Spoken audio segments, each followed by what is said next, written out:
नमस्ते बच्चों।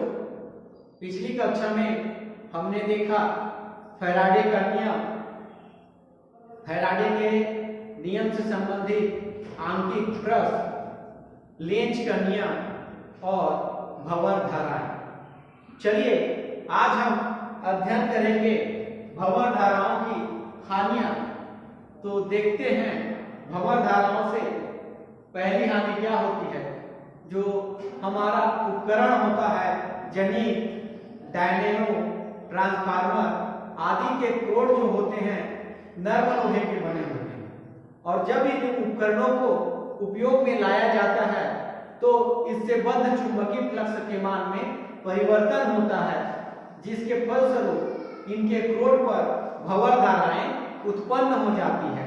और यह भंवर धाराएं उत्पन्न होने के कारण इन उपकरणों के क्रोड क्या हो जाते हैं, गर्म हो जाते हैं, जिसके कारण विद्युत ऊर्जा का अधिक मात्रा में ऊष्मा ऊर्जा में क्षरण होने लगता है। तो ये है भंवर धाराओं का पहली हानि। दूसरी हानि देखते हैं, जब भंवर धाराएं उत्पन्न होती है तो अत्यधिक ऊष्मा के कारण इन उपकरणों का कुचालन नष्ट हो जाता है। कुंडलियों का कुचालन नष्ट हो जाता है, या फिर इन उपकरणों की कुंडलियों का कुचालन क्या हो जाता है, कम हो जाता है या नष्ट हो जाता है। तो ये है भंवर धाराओं की हानियां। तो दो हानि देखा। अब भंवर धाराओं को कम कैसे करते हैं। भंवर धाराओं को कम करना, तो भंवर धाराओं को कम करने के लिए क्या करते हैं, जो उपकरण होता है उनके ठोस क्रोड के स्थान पर पतली क्रोड का उपयोग किया जाता है। इसके लिए नर्म लोहे के बहुत सारे प्लेट किया जाता है और इनको विद्युत रोधी जैसे पदार्थ जैसे पेंट हो गया, वार्निश के साथ या वार्निश से क्या कर देते हैं, पुताई कर देते हैं और एक के ऊपर एक अरेंज करके इसको कुछ मोटाई का बना लेते हैं। जब इन लोहे की पतली प्लेटों को कुछ मोटाई का बना लेते हैं तो क्या होता है, इनका प्रतिरोध बढ़ जाता है, जिसके कारण भंवर धाराओं का मान क्या हो जाता है, कम हो जाता है। और भंवर धाराओं का मान कम होने से, उपकरण क्षतिग्रस्त होने से या विद्युत ऊर्जा की ऊष्मा ऊर्जा में जो हानि होती है उससे हम बच सकते हैं। तो ये हो गया भंवर धाराएं और उसकी हानियां और भंवर धाराओं को कम करना। आइए हमारा अगला टॉपिक है स्व प्रेरण।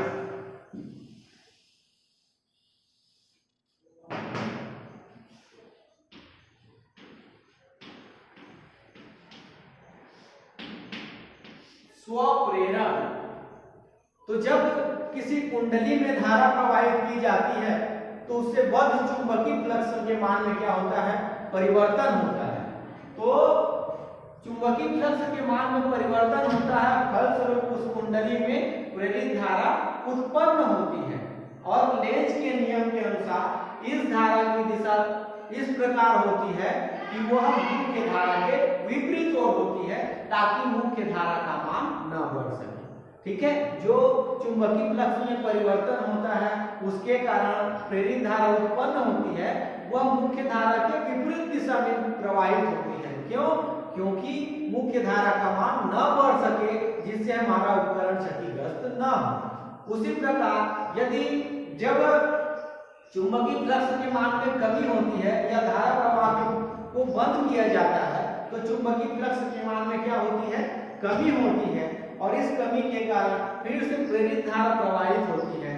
और लेंज के नियम के अनुसार इस प्रेरित धारा की दिशा मुख्य धारा के ही दिशा में होती है, ताकि मुख्य धारा का मान कम न हो। ठीक है, तो आइए आप देखते हैं स्व प्रेरण। प्रेरण होता क्या है, जब किसी कुंडली में बहने वाली धारा के मान में क्या किया जाता है, परिवर्तन किया जाता है, तो उस कुंडली से बद्ध चुंबकीय फ्लक्स के मान में परिवर्तन होता है, जिसके फलस्वरूप क्या होता है, उसमें प्रेरित धारा प्रवाहित होने लगती है। इस घटना को ही कहा जाता है स्व प्रेरण। ठीक है, किसको कहते हैं स्व प्रेरण? जब किसी कुंडली से बद्ध चुंबकीय फ्लक्स के मान में, या जब किसी कुंडली में के प्रेरित धारा के मान में परिवर्तन किया जाता है तो उस कुंडली से बद्ध चुंबकीय फ्लक्स के मान में परिवर्तन होता है। फलस्वरूप उसी कुंडली में प्रेरित धारा प्रवाहित होने लगती है। इस घटना को कहा जाता है स्वप्रेरण। तो आइए देखते हैं स्वप्रेरण का प्रायोगिक प्रदर्शन। मान लो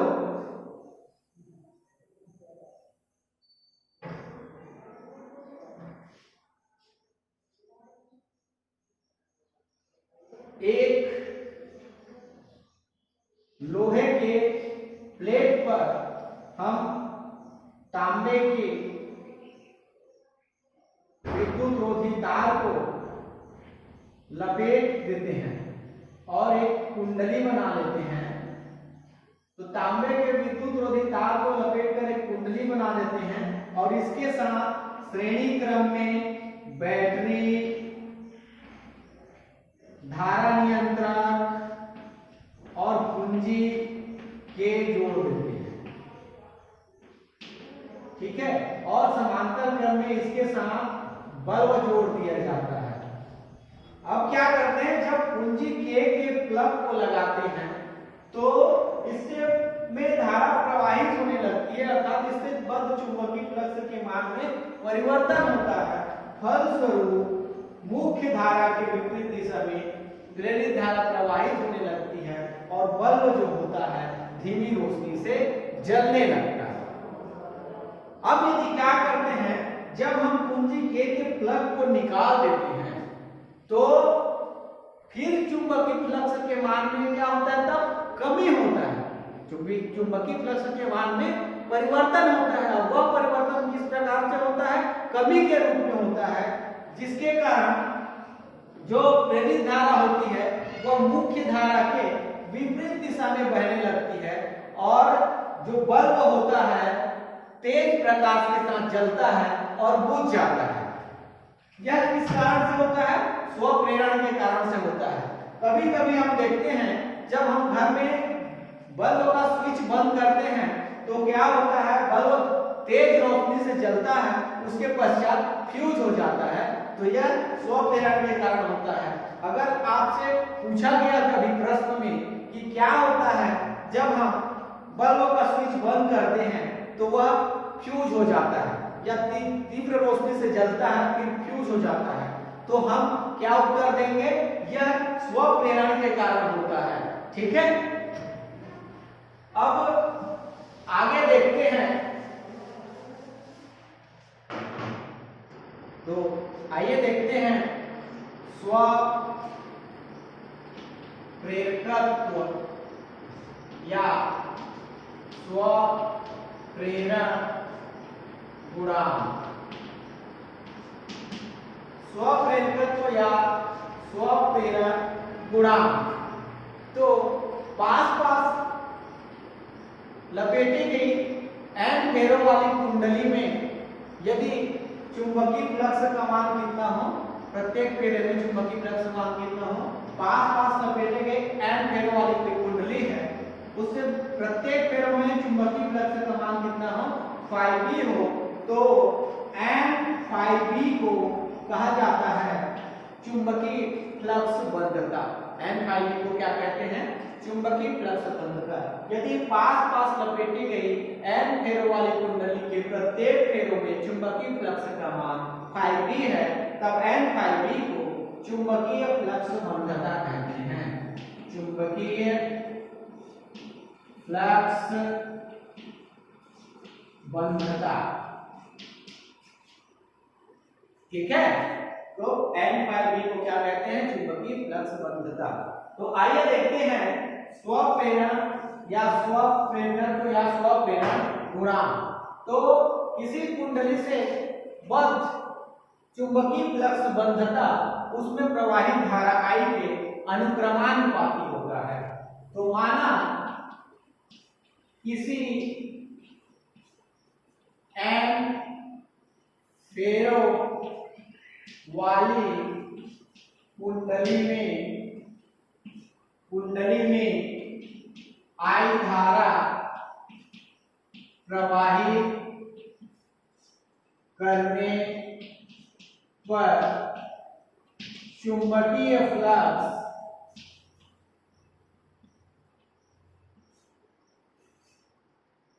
बंधता N∅B है। तो मान लो N फेरो वाली कोई कुंडली है और उस कुंडली में हम क्या कर रहे हैं, I धारा प्रवाहित कर रहे हैं, तो चुंबकीय फ्लक्स बंधता N∅B वह तो N∅B अनुक्रमानुपाती होता है I के। यह कथन है परिभाषा का, किसी कुंडली में चुंबकीय फ्लक्स बंधता उस कुंडली में प्रवाहित धारा के अनुक्रमानुपाती होता है। अब हम जानते हैं जब अनुक्रमानुपाती का चिन्ह हटाकर बराबर का चिन्ह लगाते हैं तो एक नियतांक वैल्यू लेते हैं, तो मान लो वह नियतांक L है, तो N∅B = Li, जहां L क्या है, अनुपातिक नियतांक है। इससे प्रदर्शित करते हैं स्वप्रेरकत्व या स्वप्रेरण गुणांक से। तो यहां से L = क्या हो जाएगा, N∅B/I। यदि प्रवाहित धारा I = 1, कुंडली में जो धारा बह रही है उसका मान क्या हो, 1 हो, तो L = क्या हो जाएगा, N∅B। अर्थात यहां से अब स्वप्रेरण गुणांक का परिभाषा निकल जाएगा। किसी कुंडली का स्वप्रेरण गुणांक आंकिक रूप से, किसी कुंडली का स्वप्रेरकत्व या स्वप्रेरण गुणांक आंकिक रूप से उस चुंबकीय फ्लक्स बंधता के बराबर होता है जब कुंडली में इकाई धारा प्रवाहित की जाती है। ठीक है, क्या हुआ परिभाषा, किसी कुंडली का स्वप्रेरकत्व आंकिक रूप से उस चुंबकीय फ्लक्स बंधता के मान के बराबर होता है जब कुंडली में इकाई धारा प्रवाहित होती है। यह हो गया स्वप्रेरकत्व का एक परिभाषा। अब देखते हैं स्वप्रेरकत्व का परिभाषा एक और रूप में।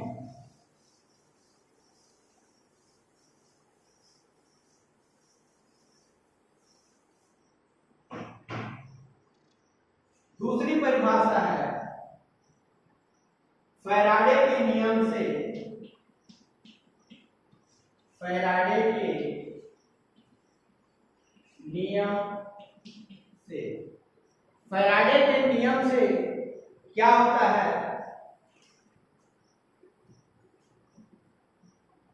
Φb = फैराडे का नियम बोलता है Φb =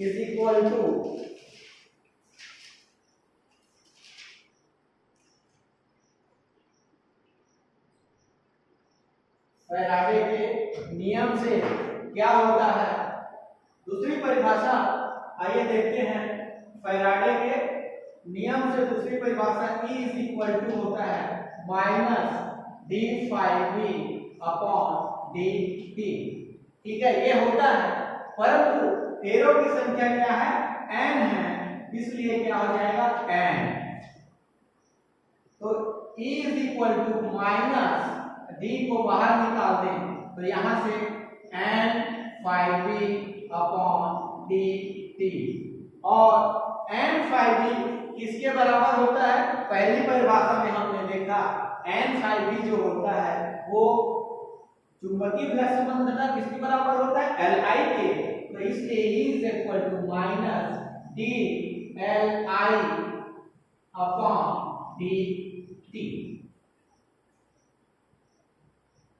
ठीक है, अब यहां से E = क्या हो जाएगा, माइनस L को बाहर निकाले तो di/dt।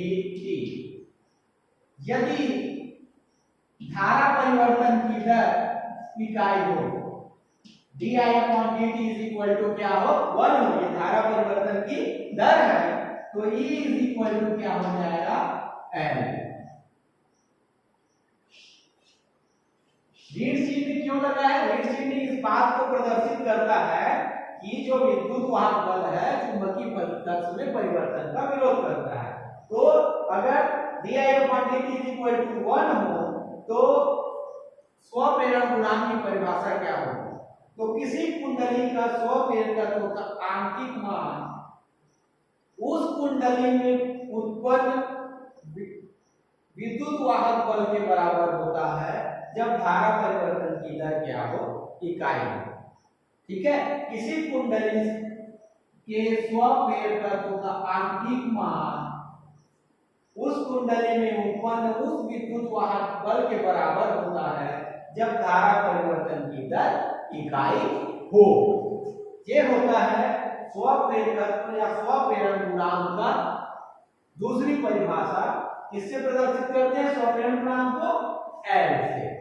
ठीक है, आइए देखते हैं स्वप्रेरण गुणांक का मात्रक।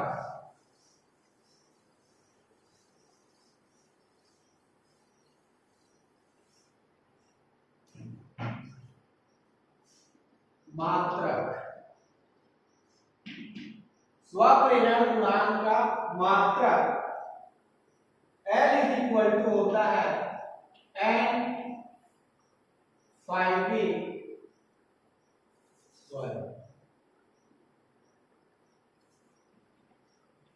इज इक्वल टू क्या होता है?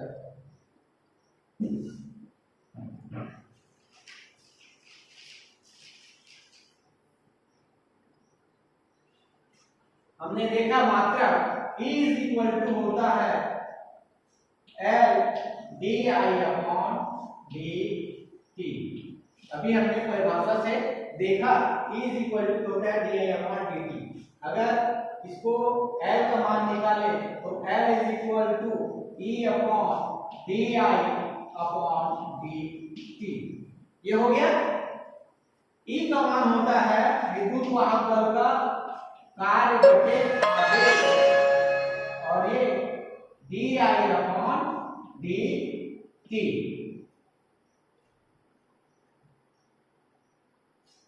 तो या फिर सीधा विद्युत वाहक बल ही रहने दे तो विद्युत वाहक बल L इज इक्वल टू क्या हो जाएगा? विद्युत वाहक बल का मात्रक होता है वोल्ट और ये धारा का मात्रक एम्पियर प्रति सेकंड, अर्थात L का मात्रक होता है हेनरी। L का क्या मात्रक होता है? विद्युत चुंबकीय प्रेरण का मात्रक क्या होता है? हेनरी होता है। विद्युत चुंबकीय प्रेरण का क्या मात्रक होता है? हेनरी। अब यदि 1 हेनरी की परिभाषा हमसे पूछा जाए, 1 हेनरी इज इक्वल टू क्या होता है? 1 वोल्ट बटे 1 एम्पियर प्रति सेकंड। तो यहां से 1 हेनरी की परिभाषा निकल जाएगी। क्या होगी? यदि किसी कुंडली में 1 एम्पियर प्रति सेकंड की दर से धारा प्रवाहित करने पर उसमें 1 वोल्ट का विद्युत वाहक बल उत्पन्न हो तो उस कुंडली का स्वप्रेरकत्व 1 हेनरी होता है। ठीक है, यदि किसी कुंडली में 1 एम्पियर प्रति सेकंड की दर से धारा प्रवाहित करने पर उसमें 1 वोल्ट का विद्युत वाहक बल उत्पन्न हो तो उस कुंडली का स्वप्रेरकत्व 1 हेनरी होता है। ये हो गया मात्रक किसका? स्वप्रेरकत्व या स्वप्रेरण गुणांक का। आइए इसका देखते हैं विमीय सूत्र।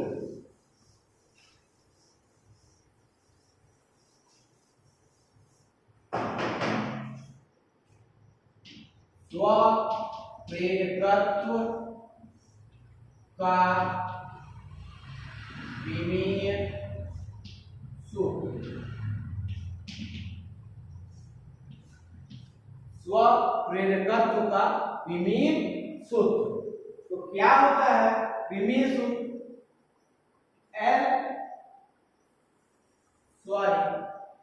E इज इक्वल टू होता है L d phi b upon dt। ये होता है sorry L is equal to क्या होता है? di upon dt। यदि E is equal to L का मान निकालें तो ई अपॉन क्या हो जाएगा, D I upon D T, D I upon D T. तो यहां से L इज इक्वल टू विद्युत वाहक बल जो बराबर होता है कार्य बटे आवेश, और ये D I upon D T. तो कार्य का जो भी सूत्र लगाएं, आवेश का लगाएं, धारा का लगाएं और ये समय का, तो L इज इक्वल टू क्या हो जाएगा, कार्य का mL2 t-2 अपॉन आवेश का A और T। ठीक है, आवेश का क्या, A और T, धारा का, विद्युत धारा का A और अपॉन समय का T। तो ये नीचे आएगा, तो ये T से T क्या हो जाएगा, कट जाएगा और ये A का स्क्वायर हो जाएगा। तो L is equal to mL2 t-2 A-2। ये है विमीय सूत्र, किसका, किसका विमीय सूत्र है, ये स्वप्रेरकत्व का विमीय सूत्र है, mL2 t-2 A-2। ठीक है, अब इससे संबंधित आंकिक प्रश्न देख लेते हैं।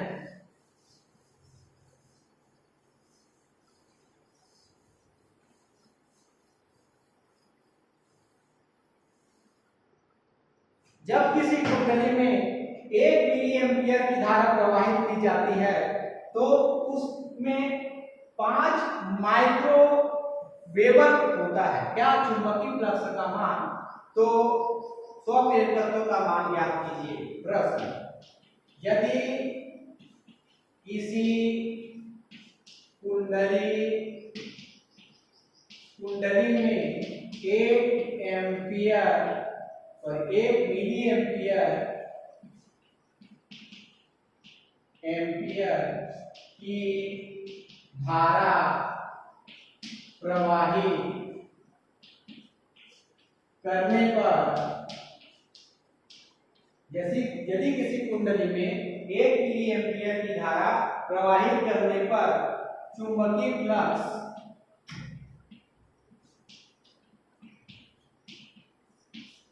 पांच माइक्रो वेबर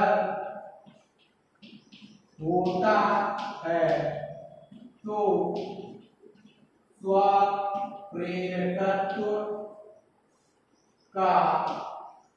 स्वप्रेरकत्व का मान ज्ञात कीजिए। ठीक है, यदि किसी कुंडली में 1 मिली एम्पियर की धारा प्रवाहित हो रही है तो उससे बद्ध चुंबकीय फ्लक्स क्या हो जाता है, 5 माइक्रो वेबर हो जाता है। तो किसका मान निकालना है हमको, स्वप्रेरकत्व का मान निकालना है। तो हल दिया है I is equal to 1 milli ampere is equal to 1×10⁻³ ampere. ठीक है, और 5B इज इक्वल टू दिया है 5 माइक्रो वेबर। तो इसको माइक्रो को वेबर में बदलेंगे तो क्या हो जाएगा, 10⁶ का गुणा, तो 5×10⁶ वेबर। ठीक है, अब L इज इक्वल टू, इसलिए परिभाषा से L इज इक्वल टू क्या होता है, d पाई अपॉन di। ये होता है d पाई अपॉन di। तो d पाई b के स्थान पर क्या लिख सकते हैं, पाई b अपॉन i। यही वैल्यू दिया है, सॉल्व करेंगे तो क्या हो जाएगा, 5×10⁻³ और 1×10⁻³ ये हुआ। तो 10⁻³ से 10 यहाँ 3 कट जाएगा और उधर क्या बचेगा, L is equal to 5×10⁻³ henry. ये है अगर 1 मिली एम्पियर की धारा प्रवाहित करने पर चुंबकीय फ्लक्स 5 माइक्रोवेबर प्रवाहित होता है तो स्वप्रेरकत्व का मान क्या होगा? 5 × 10⁻³ हेनरी। ठीक है। इसके पश्चात देखते हैं स्वप्रेरकत्व का मान निकालना परिनालिका पे और किसी वृत्ति कुंडली पे।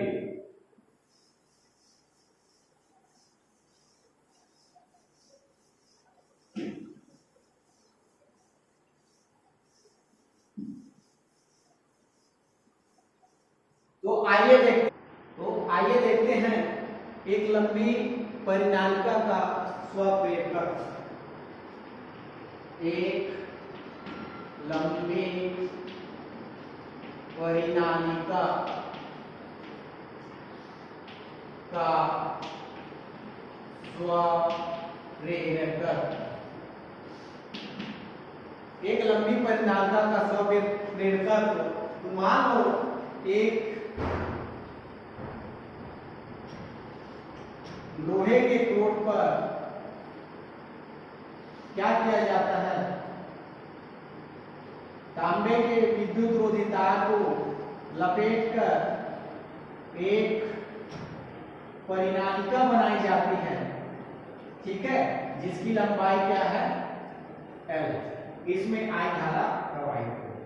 तो माना L लंबाई की एक परिनालिका में I धारा प्रवाहित हो रही है। इसके परिनालिका में फेरों की संख्या क्या है? L है। तो माना L लंबाई के परिनालिका में फेरों की संख्या कैपिटल है वह इसका क्षेत्रफल A है। तो A क्षेत्रफल वाली परिनालिका है जिसकी लंबाई क्या है? L है। ठीक है, और उसमें कुल फेरों की संख्या क्या है? N। इसलिए प्रति एकांक लंबाई पर फेरों की संख्या, प्रति एकांक लंबाई पर, ये तो पूरी परिनालिका में फेरों की संख्या कैपिटल L है। तो प्रति एकांक लंबाई में फेरों की संख्या ज्ञात करने के लिए क्या हो जाएगा? कैपिटल N अपॉन लंबाई से उसका भाग हो जाएगा। इसलिए परिनालिका के अक्ष पर चुंबकीय क्षेत्र, परिनालिका के अक्ष पर चुंबकीय क्षेत्र हम जानते हैं B = μ0 and I होता है।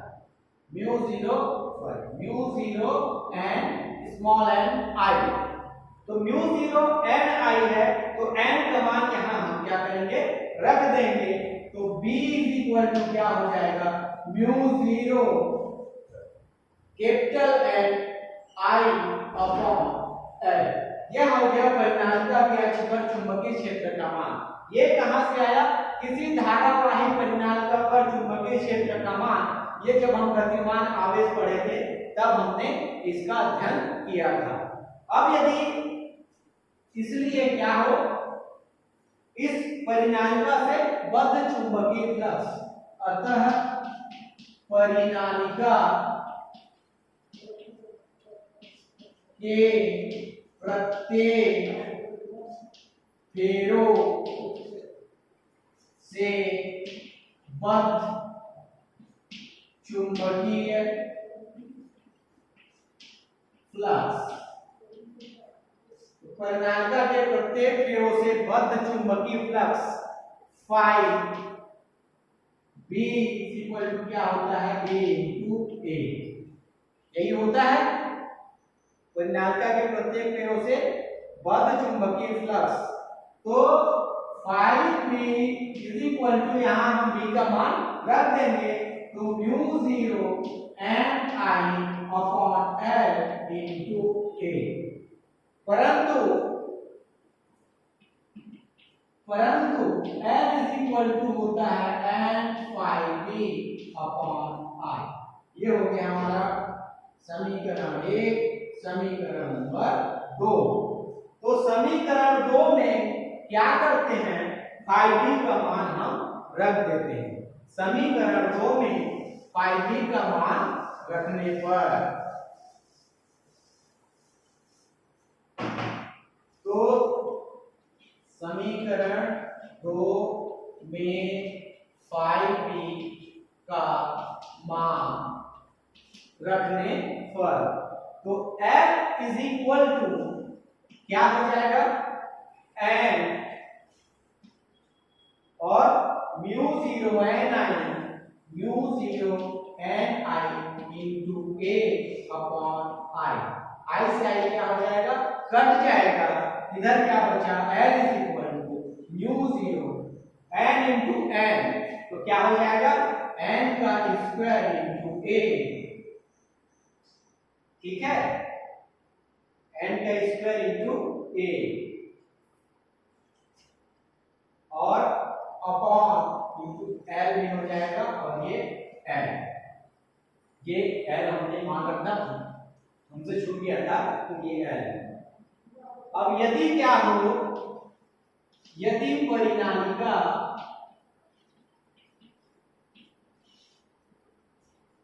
म्यू r चुंबकशीलता के लव चुंबकीय प्रोड पर लिपटी हो। जो परिनालिका जो है वो म्यू आर चुंबकशीलता वाले लव चुंबकीय पदार्थ है, उसके प्रोड पर अगर लिपटी है ये, ठीक है, परिनालिका उससे बनी हुई है, तो क्या हो जाएगा, L इज इक्वल टू, यहाँ म्यू आर का गुणा हो जाएगा, तो म्यू 0 म्यू आर n का स्क्वायर a अपॉन l। ये है किसी लंबी परिनालिका का स्वप्रेरकत्व। इसको हम इस रूप में भी लिख सकते हैं, हमने पढ़ा है म्यू 0 इंटू म्यू आर किसके बराबर होता है, म्यू के। तो म्यू n का स्क्वायर और पाई r का स्क्वायर, एक का मान रख दिया हमने, क्षेत्रफल का मान रख दिया अपॉन n। तो ये है एक लंबी परिनालिका के कारण स्वप्रेरकत्व। ठीक है, समझ में आ गया।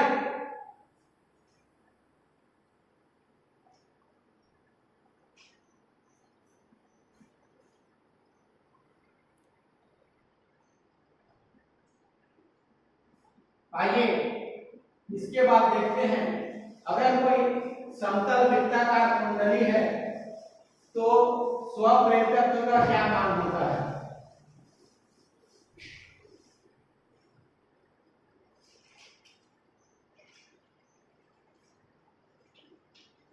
समतल वृत्ताकार कुंडली का स्वप्रेरकत्व,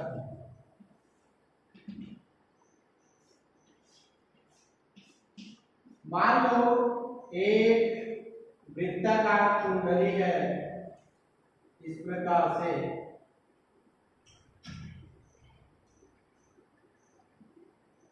जिसमें फेरों की संख्या क्या है, n है।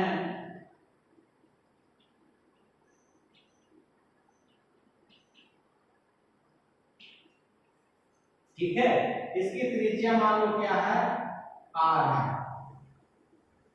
तो माना r त्रिज्या की एक वृत्तीय कुंडली में आई धारा प्रवाहित करने पर उत्पन्न चुंबकीय क्षेत्र।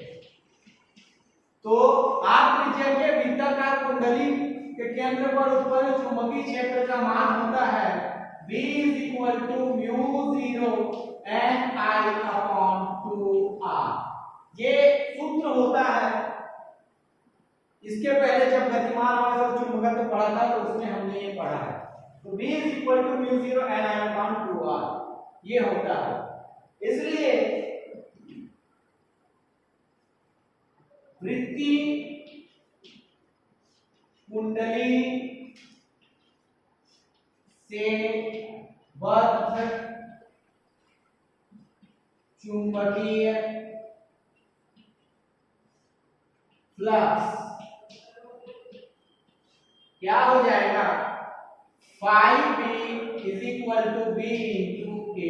हम यहाँ B का मान रख देंगे। क्या करते हैं, यहाँ जो चुंबकीय फ्लक्स का सूत्र है उसमें B का मान यहाँ से रख देंगे। तो क्या होगा B = μ0 Ni/2r into A का मान क्या होता है, वृत्त का क्षेत्रफल पाई r का स्क्वायर होता है ना। तो एक r से एक r क्या हो जाएगा, कट जाएगा।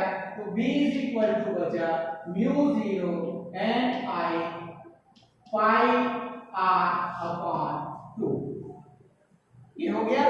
परंतु L = होता है n phi b upon I। n phi b upon I, sorry ये phi b है, ये चुंबकीय फ्लक्स का मान है। तो n phi b upon I, इसलिए L = क्या हो जाएगा, n μ0 Ni phi r/2 I।